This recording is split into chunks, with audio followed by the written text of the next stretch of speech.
Un altro colpo in via Piave è successo questa notte intorno alle 3. Ad essere preso di mira il negozio Punto Piave, un uomo è arrivato correndo lanciando una pietra contro la vetrina, poi è fuggito.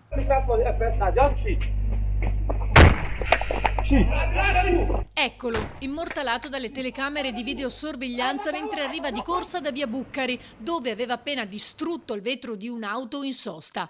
Attraversa la strada in preda al delirio, scaglia con violenza la pietra contro la vetrina.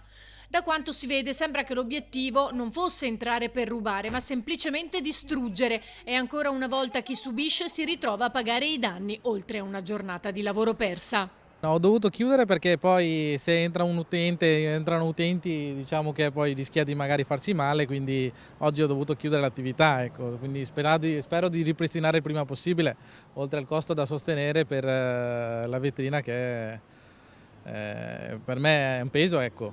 C'è stato comunque un danneggiamento generale dell'attività, ma non è quello, diciamo che questo è uno dei tanti episodi che poi succede in questa zona e so che succederà spesso perché nel locale a fianco passavano ogni mese, venivano a rubare prima che mettessero la saracinesca.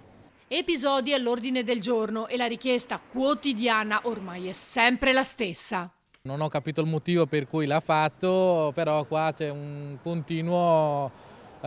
continua sofferenza in via Piave perché io l'attività svolgo da 10 anni e lo spaccio qua davanti, l'autorità io ancora non ho capito cosa fanno, ma vedo che ogni tanto c'è la polizia, ma poi dopo sono come degli scarafaggi, escono, poi ritornano, ecco. Quindi qua serve più presenza delle autorità, ecco.